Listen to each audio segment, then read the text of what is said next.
ಮುಖ್ಯಮಂತ್ರಿಗಳು ಉಪಮುಖ್ಯಮಂತ್ರಿಗಳು 6,000 ಮಾಡಿದ್ರು. ಅದನ್ನು ಕಂಟಿನ್ಯೂ ಮಾಡಿಕೊಂಡು ಇವತ್ತು 72,000 ಆಗಿದೆ. ಈ 72,000ದಲ್ಲಿ ಇವತ್ತು ದಿವಸ ಪೇಟೆ ಧಾರಣೆಯಲ್ಲಿ ಶ್ರೀ ಸತ್ಯಕ್ಕೆ 72,000 ಕೊಡ್ತಾರೆ. ಮೊದಲೆಲ್ಲ 2,000 ಕೊಡಿ, ಇವಾಗ 72,000 ನಮಗೆ ವರ್ಷಕ್ಕೆ 2 ಲಕ್ಷ 2.5 ಲಕ್ಷ ಖರ್ಚಾಗುತ್ತೆ. ಆದರೆ ಸರ್ಕಾರ ಕೊಡ್ತಾಯಿದೆ 72,000. ಅದರಿಂದ ಈ ಒಂದು ಇದರಲ್ಲಿ ನಮ್ಮ ಕೇಳ್ಕೊಂಡ್ವಿ, ಇದರೆಲ್ಲ ಬಡ ಅರ್ಚಕರ ಮಕ್ಕಳು ಓದೋದಕ್ಕೆ ಆಗಲ್ಲ, ಮತ್ತು ಅವ್ರ ವಿದ್ಯಾಭ್ಯಾಸಕ್ಕೆ ಮನೆಗೆ ಎಲ್ಲ ತೊಂದರೆ ಆಗುತ್ತೆ ಅಂತೆಲ್ಲ ಕೇಳಿದಾಗ ಅವರು ಅರ್ಚಕರ ಸಿ ವರ್ಗದ ಬಡ ಅರ್ಚಕರ ಮಕ್ಕಳಿಗೆ 7,000ದಿಂದ 1 ಲಕ್ಷದವರೆಗೂ ವಿದ್ಯಾಧನವನ್ನು ಕೊಟ್ಟಿರ್ತಾರೆ. ಅದೇ ರೀತಿ ನಾವು 100 ಜನ ಕೇಳಿದ್ವಿ. ಕಾಶಿ ಯಾತ್ರೆ ಮತ್ತು ಉತ್ತರ ಭಾರತದ ಪ್ರವಾಸಿಗಳಿಗೆ ವರ್ಷಕ್ಕೆ 100 ಜನ ಕೇಳಿದ್ವಿ.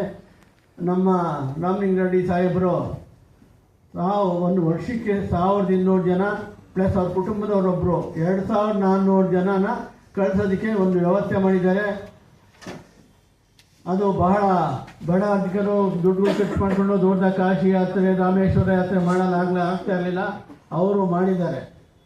ಅಂಥ ಒಂದು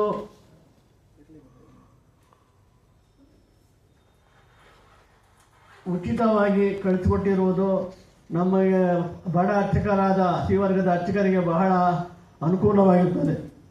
ಅದೇ ರೀತಿ ನಮ್ಮ ಬಡ ವರ್ಗದ ಅಂದರೆ ಬರೀ ಪೂಜಾ ಸಾಮಗ್ರಿ ತಗೊಳ್ಳೋದು, ಅದು ಖರ್ಚು ಮಾಡೋದು ಅಷ್ಟೇ. ಅವ್ರ ದೇವಾಲಯ ನಿರ್ವಹಣೆ ಮಾತ್ರ. ಅರ್ಚಕರಿಗೆ ಯಾವುದೇ ಸಂಭಾವನೆ ಆಗಲಿ ವೇತನವಾಗಲಿ ಯಾವುದೂ ಇರ್ತಾ ಇರಲಿಲ್ಲ.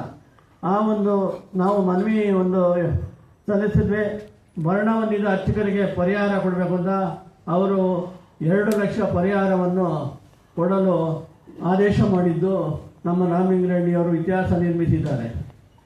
ಅದೇ ರೀತಿ ಈ ಮೊನ್ನೆ ಹೋಗಿ ಕೇಳಿಕೊಂಡಾಗ ನಾವು 2 ಲಕ್ಷ ಸಾಕಾಗಲ್ಲ, ಅದನ್ನು 5 ಲಕ್ಷದವರೆಗೂ ಮಾಡ್ತೀವಿ ಅಂತ ಹೇಳಿದ್ವಿ.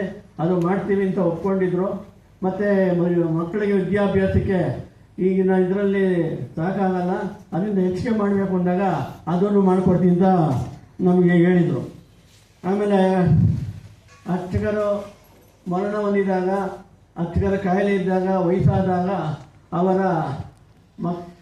ಅವರ ಮಕ್ಕಳಿಗೆ ನೇಮಕಾತಿ ಬರಬಾರ್ದು ವರ್ಗಾವಣೆ ಮಾಡಲು ನಾವು DC office, taluk office, DC office, endowment Bengaluru, Bidar ಗುಲ್ಬರ್ಗದಿಂದ ಬೆಂಗಳೂರು ಬರಬೇಕಾಗಿತ್ತು. ಆದ್ದರಿಂದ ಅವರು ಭಾಳ ಕಷ್ಟ ಆಗ್ತಾಯಿತ್ತು. ಎಂಡೋಮೆಂಟ್ ಆಫೀಸ್ಗೆ ಬೆಂಗಳೂರು ಬರಬೇಕಂದ್ರೆ ಬೀದರು, ಗುಲ್ಬರ್ಗ, ರಾಯಚೂರು, ಬಳ್ಳಾರಿ ಆ ಕಡೆಯಿಂದ ಬರಬೇಕಂದ್ರೆ ಅರ್ಚಕ ನೇಮಕಾತಿ ಆಗಬೇಕಾದ್ರೆ. ಆದರೆ ನಮ್ಮ ರಾಮಲಿಂಗರೆಡ್ಡಿಯವರು ಕೇಳ್ಕೊಂಡ್ವಿ, ಈ ಥರ ಅರ್ಚಕರ ಮಕ್ಕಳಿಗೆ ಆಯಾ ತಾಲೂಕು ಕಚೇರಿಗಳಲ್ಲೇ ನೇಮಕಾತಿ ಮಾಡಬೇಕು ಅಂದ್ಬಿಟ್ಟು ನಾವು ಕೇಳ್ಕೊಂಡಾಗ ಅರ್ಚಕರ ಮಕ್ಕಳಿಗೆ ತಾಲೂಕು ಕಚೇರಿಗಳಲ್ಲೇ ನೇಮಕಾತಿ ಆಗೋಕ್ಕೆ ಒಂದು ವ್ಯವಸ್ಥೆ ಮಾಡಿದ್ರು ನಮ್ಮ ರಾಮಲಿಂಗರೆಡ್ಡಿ ಸಾಹೇಬರು. ಅದೇ ರೀತಿ ನಮ್ಮ ಮುದ್ರಾ ಇಲಾಖೆಗೆ ಸ್ವಂತ ಕಟ್ಟಡ ಇಲ್ಲದಿರೋದ್ರಿಂದ ಬೆಂಗಳೂರು ಬಹುಮಡಿ ಕಟ್ಟಡದ ಬಳಿ ಇರುವ ರಾಮಾಂಜನೇಯ ಸ್ವಾಮಿ ದೇವಸ್ಥಾನದಲ್ಲಿ ಮುದ್ರಾ ಇಲಾಖೆಗೆ ಸೇರಿದ ಜಾಗದಲ್ಲಿ ಸುಮಾರು 5-6 ಫ್ಲೋರ್ಗಳಷ್ಟು ಆಗುವಷ್ಟು ಒಂದು ಧಾರ್ಮಿಕ ಸೌಧ ಕಟ್ಟಡ ನಿರ್ಮಾಣ ಮಾಡಿ ಶಂಕುಸ್ಥಾಪನೆ ಮಾಡಿದ್ದಾರೆ.